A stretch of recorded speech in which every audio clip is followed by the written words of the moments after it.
Hello everyone, welcome to virtual classroom of E learning simplified. इस video में हम fifth 5 year plan के aims, fifth 5 year plan के objective and fifth 5 year plan की achievements को discuss करेंगे। Fifth 5 year plan को 1974 में लॉन्च किया गया था, जो कंप्लीट हुआ था 1979 में। इस 5 ईयर प्लान का ड्राफ्ट प्रिपेयर एंड लॉन्च किया था डीपी धर ने। एम्स एंड ऑब्जेक्टिव जानने से पहले देख लेते हैं 1974 तक इंडियन इकोनॉमी का quick overview.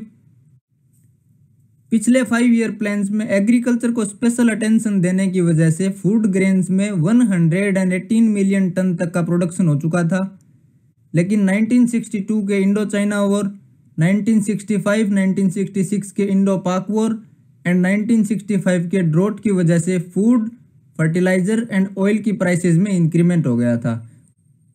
Oil prices increase होने का एक दूसरा रीजन 1973 का ऑयल क्राइसिस भी था।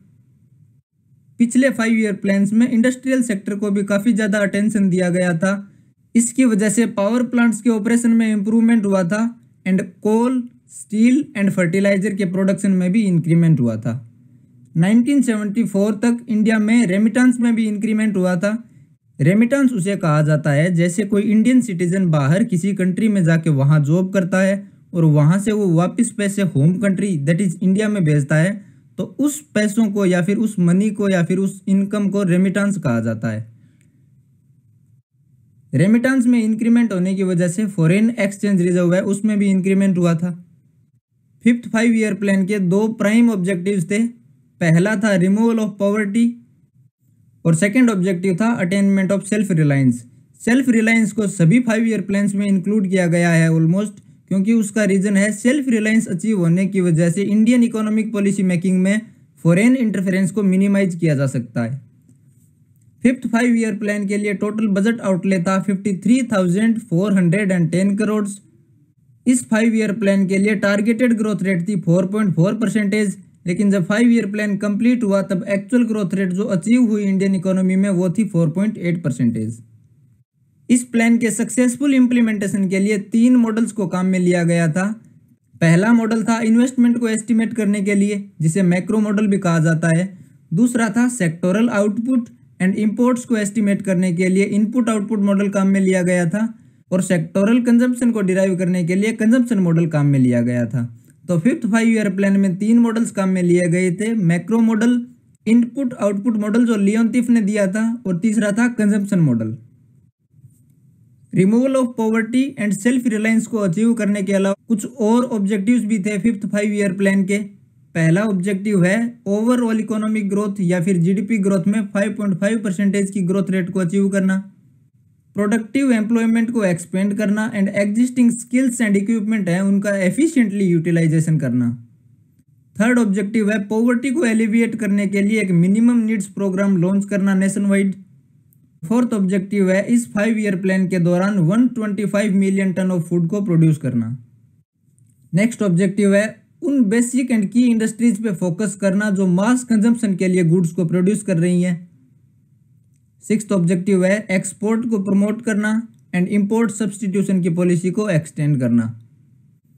सेवंथ ऑब्जेक्टिव है इंस्टीट्यूशनल एंड फिस्कल मेजर्स की हेल्प से social, economic and regional inequalities को रिड्यूस करना। ओवरऑल हम देख सकते हैं फिफ्थ 5 ईयर प्लान का एम था एक इगैलिटेरियन सोसाइटी को एस्टैब्लिश करना। इस 5 ईयर प्लान में 2 इंपॉर्टेंट स्कीम्स लॉन्च की गई थी जो काफ़ी फेमस रही हैं।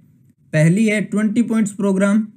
इस 20 points programme literacy, education etcetera इनको इंक्लूड किया गया था। 20 पॉइंट्स प्रोग्राम को हम आज के सस्टेनेबल डेवलपमेंट गोल से कंपेयर कर सकते हैं, क्योंकि इस प्रोग्राम में उन्हीं पॉइंट्स को इंक्लूड किया गया था जो सस्टेनेबल डेवलपमेंट गोल में है आज। सेकेंड स्कीम थी मिनिमम नीड्स प्रोग्राम। इस प्रोग्राम का एम था पॉवर्टी एलिविएट करना एंड डाउन ट्रोडन सेक्शन है उसके लिविंग स्टैंडर्ड को इंक्रीज करना। इस स्कीम के अंडर वो फैसिलिटीज प्रोवाइड की गई जो लिविंग स्टैंडर्ड को इंक्रीज करने के लिए इंपॉर्टेंट हैं, like food, shelter, water, sanitation etcetera. 1978 में जनता गवर्नमेंट ने फिफ्थ 5 ईयर प्लान को टर्मिनेट कर दिया था और 1978 में एक नया प्लान लॉन्च किया था। इस प्लान का ऑब्जेक्टिव था एम्प्लॉयमेंट को इंक्रीज करना। जनता गवर्नमेंट 2 साल तक ही सत्ता में रही थी, कांग्रेस पार्टी ने सत्ता में आते ही 1978 के प्लान को टर्मिनेट कर दिया और 1980 में फिर से एक प्लान लॉन्च किया। 5 ईयर प्लान था। तो 1978 से 1980 तक का पीरियड है, उस पीरियड को या फिर उस प्लान को रोलिंग प्लान कहा जाता है। यहाँ से हम कंक्लूड कर सकते हैं पॉलिटिकल इंस्टेबिलिटी का इकोनॉमी पे कैसे इम्पैक्ट पड़ता है। नेक्स्ट देखते हैं 5 ईयर प्लान की मेजर अचीवमेंट्स क्या क्या थी। 20 points programme and minimum needs programme के सक्सेसफुल इम्प्लीमेंटेशन की वजह से डिसेंट्रलाइजेशन हुआ था डिस्ट्रीब्यूशन ऑफ इनकम में। डोमेस्टिक सेविंग्स में इंक्रीमेंट हुआ था और डोमेस्टिक सेविंग्स में इंक्रीमेंट होने का सबसे बड़ा रीजन था 1969 में बैंक नेशनलाइजेशन।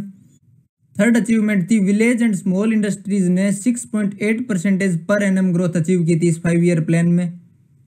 एग्रीकल्चर की एनुअल ग्रोथ रेट हुई थी 4.58%, जबकि टारगेट डिसाइड किया गया था 3.3%। तो ये एक सबसे बड़ी अचीवमेंट थी इस 5 ईयर प्लान की।